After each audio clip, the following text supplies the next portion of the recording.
Assalamualaikum warahmatullahi wabarakatuh. Selamat berjumpa kembali dengan Pak Dianto pada pembelajaran jarak jauh mata pelajaran kimia kelas 11. Apa kabar kalian semua? Semoga sehat-sehat selalu dan senantiasa dalam lindungan Tuhan Yang Maha Esa. Pada video kali ini, Pak Dianto akan membahas tentang komponen larutan penyangga atau larutan buffer, serta cara menghitung pH larutan penyangga asam dan pH larutan penyangga basa. Saksikan video ini sampai selesai karena pada akhir video nanti ada pertanyaan yang harus kalian jawab sebagai tugas pembelajaran hari ini. Oke, selamat mengikuti.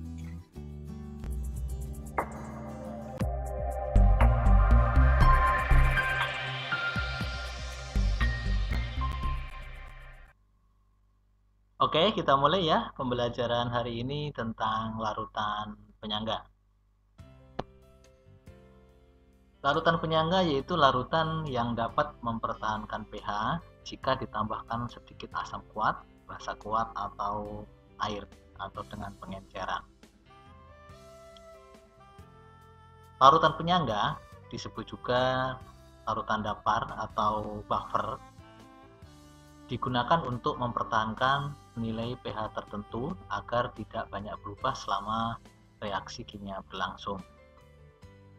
Terdapat dua jenis larutan penyangga atau larutan buffer, yaitu larutan penyangga asam dan larutan penyangga basa.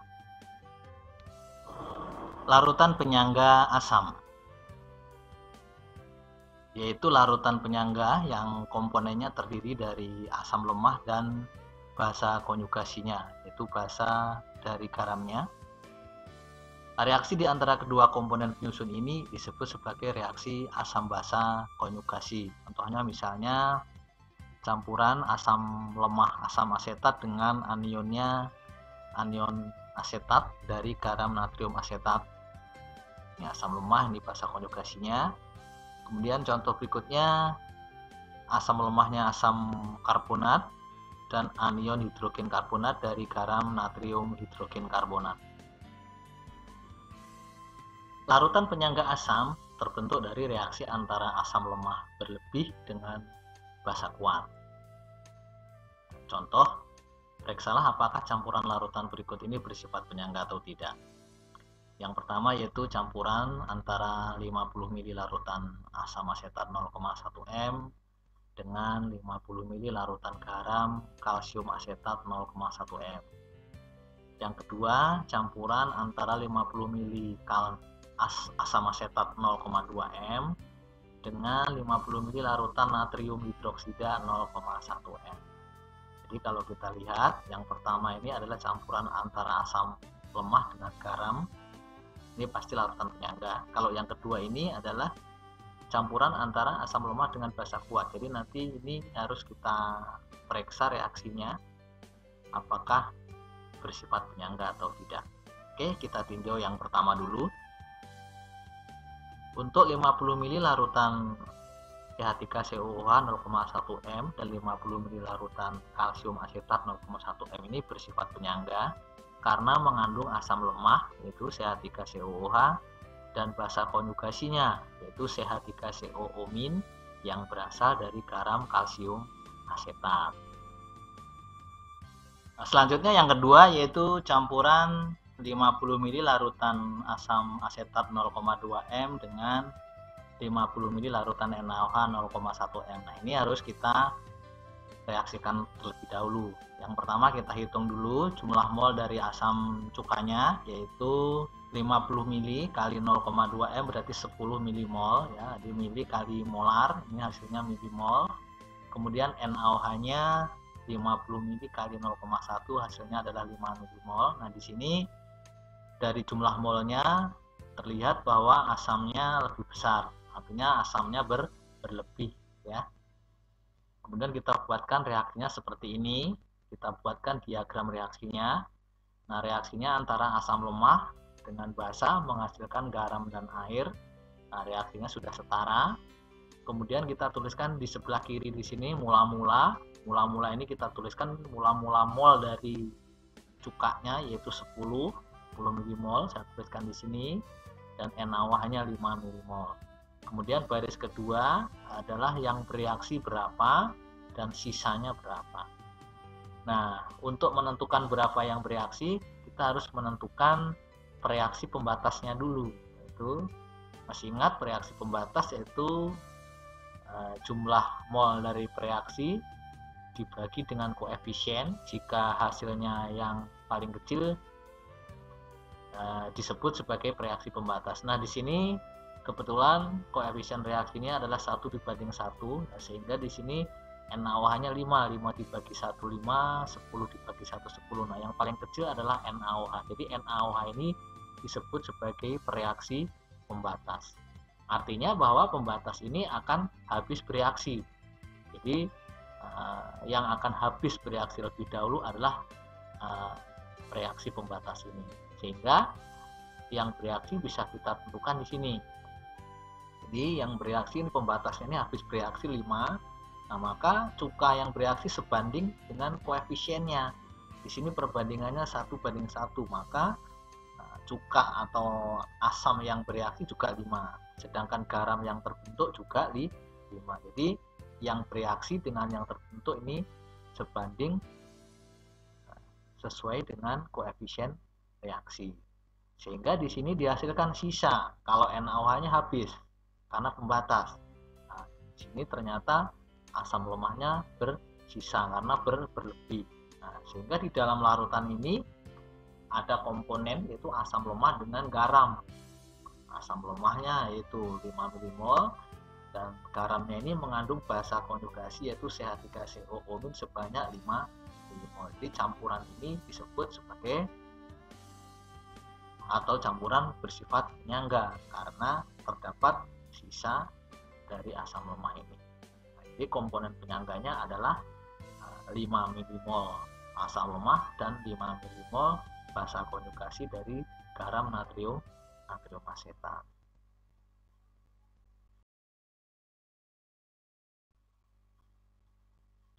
Berikutnya yaitu larutan penyangga basa. Larutan penyangga basa yaitu larutan penyangga yang komponennya terdiri dari basa lemah dan asam konjugasinya yang berasal dari garamnya. Reaksi di antara kedua komponen penyusun ini disebut sebagai reaksi asam basa konjugasi. Contohnya yaitu campuran basa lemah NH3 atau amonia dengan ion amonium dari garam amonium klorida. Kemudian campuran basa lemah amonium hidroksida dan ion amonium yang berasal dari garam amonium sulfat.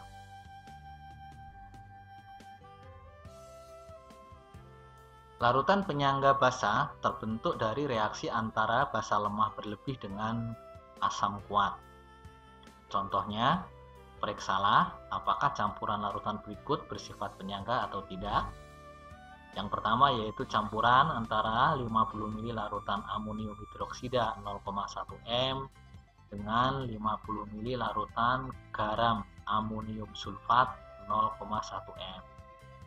Yang kedua yaitu campuran antara 50 ml larutan amonia 0,2 m dengan 50 ml larutan asam klorida 0,1 m. Kalau kita perhatikan, yang pertama ini campurannya adalah basa lemah dengan garam, sedangkan yang kedua adalah campuran antara basa lemah dengan asam kuat. Nah, kita periksa yang pertama dulu. Campuran 50 ml larutan amonium hidroksida 0,1 m dengan 50 ml larutan garam amonium sulfat 0,1 m ini bersifat penyangga karena mengandung basa lemah yaitu amonium hidroksida dan asam konjugasinya yaitu ion amonium yang berasal dari garam amonium sulfat. Berikutnya yang kedua yaitu campuran antara 50 ml larutan amonia 0,2 m dengan 50 ml larutan asam kuat yaitu asam klorida 0,1 m. Kita hitung dulu masing-masing jumlah molnya. NH3-nya berarti 50 ml kali 0,2 hasilnya 10 mmol. Sedangkan HCl-nya yaitu 5 milimol. Kalau kita perhatikan di sini jumlah mol dari basa lemah lebih besar atau basa lemahnya berlebih ya. Kemudian kita buatkan persamaan reaksi setaranya. Lalu di sebelah kiri kita tuliskan mula-mula, bereaksi dan sisa ya. Mula-mulanya berarti NH3-nya ada 10 milimol, sedangkan HCl-nya 5 milimol. Nah, kemudian kita tentukan berapa yang akan bereaksi dan berapa yang sisa. Nah, berarti kita harus menentukan dulu reaksi pembatasnya. Kalau kita perhatikan dari jumlah molnya di sini pembatasnya adalah asam klorida. Jadi di sini asam klorida sebagai pembatas. Artinya bahwa asam klorida ini nanti tidak bersisa habis bereaksi, sehingga yang bereaksi bisa kita tuliskan sebagai berikut.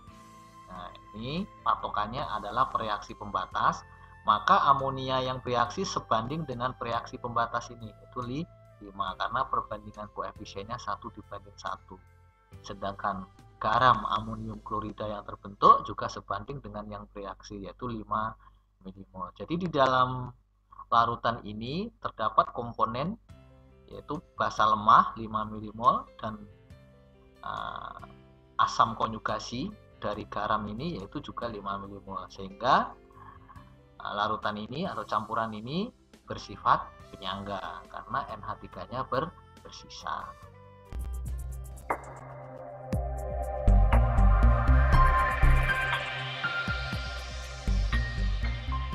Berikutnya adalah cara menghitung pH larutan penyangga asam. Nah, rumus untuk menghitung pH larutan penyangga asam yaitu konsentrasi H+ sama dengan tetapan asam atau Ka dikalikan jumlah mol asam lemah dibagi jumlah mol basa konjugasi. Kemudian pH-nya bisa dihitung dengan menggunakan persamaan pH sama dengan min log konsentrasi H+. Nah, contohnya sebagai berikut. Berapakah pH larutan yang terbentuk dari campuran 50 ml larutan asam asetat 0,1 m dengan 50 ml larutan garam natrit kalsium asetat 0,1 m. Yang kedua yaitu campuran 50 ml larutan asam asetat 0,2 m dengan 50 ml larutan natrium hidroksida 0,1 m. Diketahui tetapan asam dari asam asetat yaitu 1 kali 10 pangkat min 5. Oke, kita kupas satu persatu di halaman berikutnya. Oke, yang pertama tadi adalah berapa pH dari campuran 50 ml larutan asam asetat 0,1 m dengan 50 ml garam kalsium asetat 0,1 m. Diketahui tetapan asamnya yaitu 1 kali 10 pangkat min 5. Nah, yang pertama kita tentukan komponen penyangganya, bahwa di dalam campuran ini komponen penyangganya yaitu asam lemah. Jumlah molnya berarti 50 ml kali 0,1 yaitu 5 milimol. Sedangkan zat yang kedua berbentuk garam. Di sini adalah garam kalsium asetat. Sehingga kita tinggal mencari mol dari basa konjugasinya yaitu CH3COO-. Nah, karena di sini di dalam garam ini ada 2 basa konjugasi, maka di sini mol basa konjugasinya yaitu ya 2 dikalikan 50 ml kali 0,1 m hasilnya adalah 10 milimol. Jadi komponen penyangganya adalah bukan garam tapi adalah basa konjugasinya. Di sini asam lemah dengan basa konjugasi, karena di sini jumlah anion basa konjugasinya ada 2 ya dikalikan 2 gitu ya. Kemudian persamaan untuk mencari konsentrasi H+ yaitu sama dengan Ka kali mol asam lemah dibagi mol basa konjugasi. Kita masukkan di sini berarti mol dari asam lemahnya CH3COOH dan basa konjugasinya yaitu CH3COO-. Kalau kita masukkan angkanya, konsentrasi H+ sama dengan Ka-nya 1 kali 10 pangkat min 5, 5/10 berarti hasilnya adalah 5 kali 10 pangkat min 6, sehingga kita bisa hitung pH-nya. pH yaitu min log konsentrasi H+ min log 5 kali 10 pangkat min 6 atau 6 min log 5. Yang kedua yaitu berapa pH campuran dari 50 ml larutan asam asetat 0,2 M dengan 50 ml larutan natrium hidroksida 0,1 M. Diketahui tetapan asamnya 1 kali 10 pangkat min 5. Oke, kita tentukan jumlah mol masing-masing zat. Di sini asam lemahnya yaitu asam asetatnya berarti 50 dikalikan 0,2 M, 50 ml hasilnya 10 mmol, sedangkan NaOH-nya yaitu 50 ml kali 0,1 M, 5 mmol. Kemudian kita buatkan persamaan reaksinya antara asam lemah dengan basa kuat, yaitu membentuk garam dan air. Jadi CH3COOH plus NaOH membentuk CH3COONA plus H2O. Nah, kemudian kita tentukan masing-masing jumlah molnya, ya berarti mula-mulanya di sini adalah CH3COOH-nya 10, NaOH-nya 5. Kemudian kita menentukan reaksi pembatasnya dulu, ya. Nah, dimana di sini karena jumlah mol NaOH ini lebih sedikit setelah dibandingkan dengan koefisien reaksi, jadi 5:1, 5, 10:1, 10, berarti ini yang paling kecil, berarti ini sebagai pembatas. Artinya bahwa NaOH ini akan habis bereaksi atau tidak bersisa. Sehingga berapa CH3COOH yang bereaksi? Ini sebanding dengan pembatas ini. Kebetulan perbandingannya yaitu 1:1. Berarti di sini juga 5 mmol, sehingga asam asetatnya ini bersisa 5 mmol. 10 dikurangi 5, 5. Sedangkan NaOH-nya habis bereaksi. Sedangkan garam yang terbentuk yaitu sebanding dengan yang bereaksi. Jadi kalau yang di sebelah kiri tanda panah ini bereaksi, di sebelah kanan tanda panah ini yang terbentuk. Jadi yang terbentuk sebanding dengan yang bereaksi. Karena perbandingan koefisiennya sama yaitu 1:1, maka garam yang terbentuk ini juga 5 mmol. Sehingga di dalam larutan penyangga ini komponen larutan penyangganya yaitu atau komponen buffernya, ya, cukanya yaitu 5 mmol sisanya, dan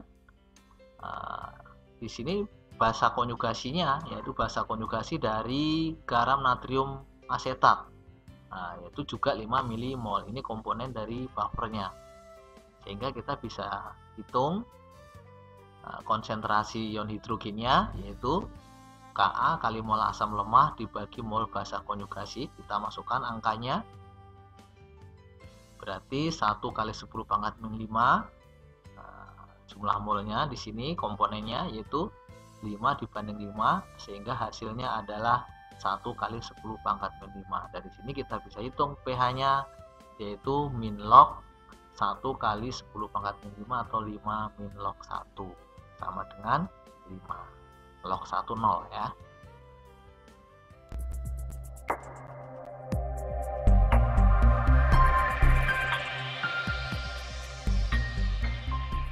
Berikutnya yaitu cara menghitung pH larutan penyangga basa.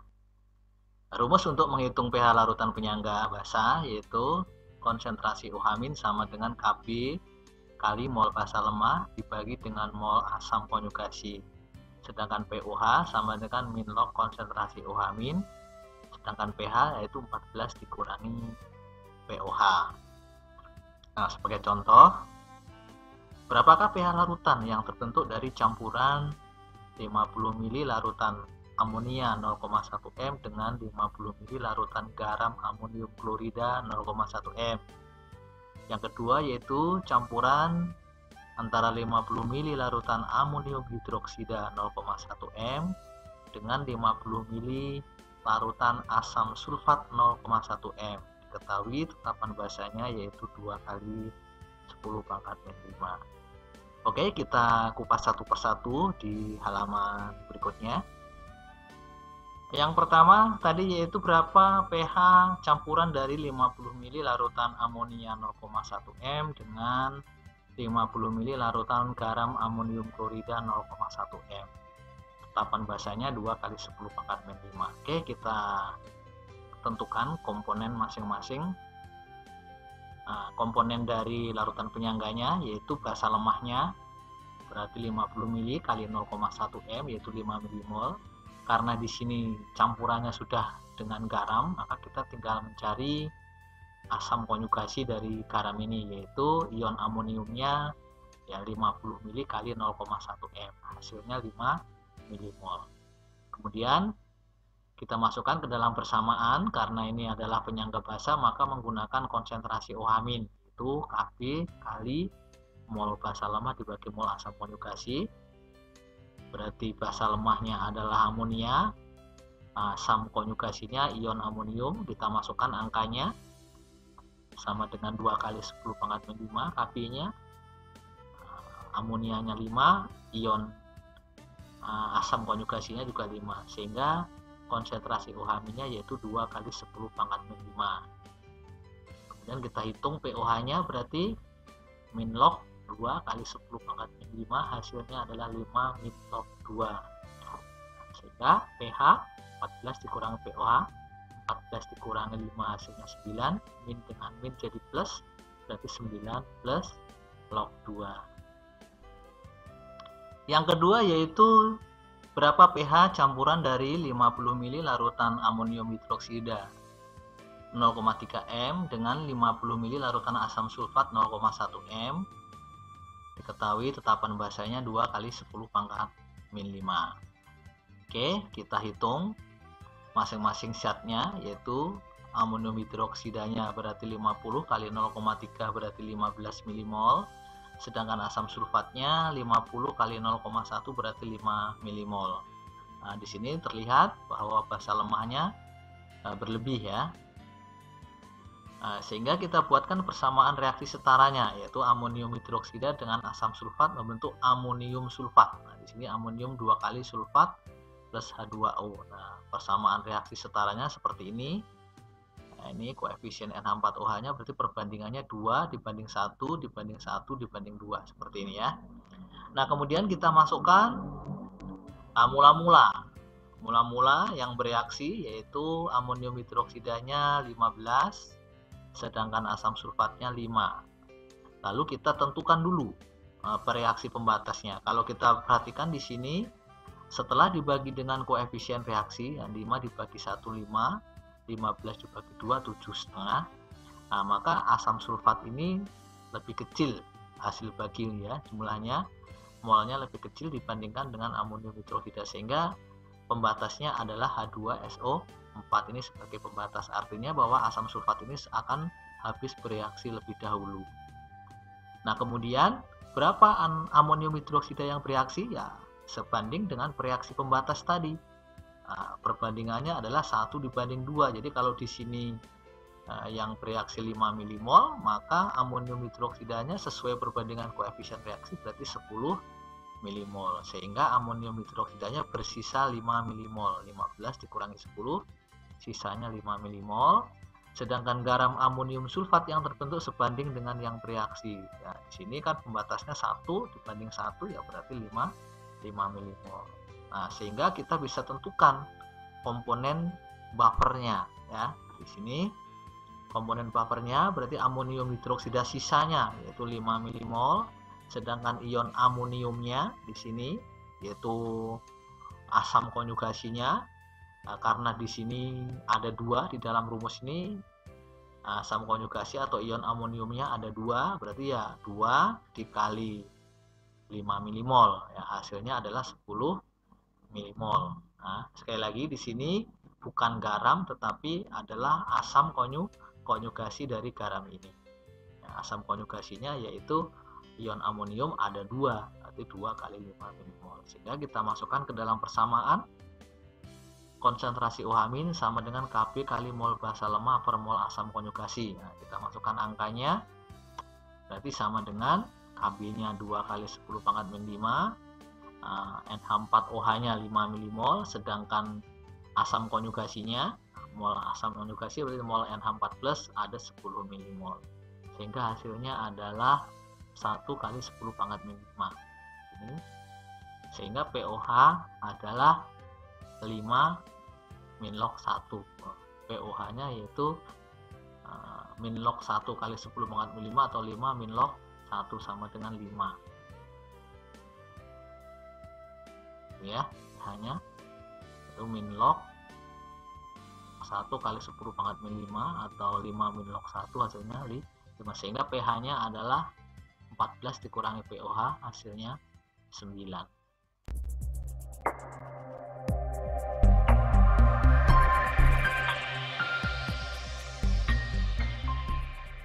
Sebelum saya mengakhiri pembelajaran hari ini, seperti biasa, ada pertanyaan yang harus kalian jawab sebagai tugas pembelajaran hari ini. Adapun pertanyaannya adalah sebagai berikut.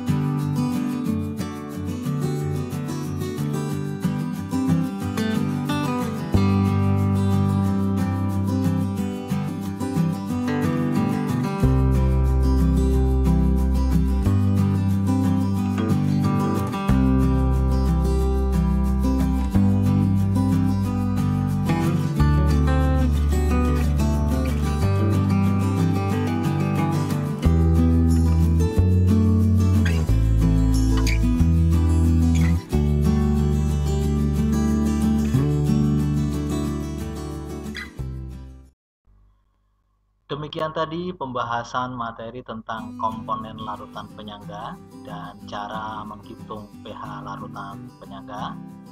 Jika ada yang kurang jelas dan ingin ditanyakan, tuliskan pertanyaan kalian di kolom komentar.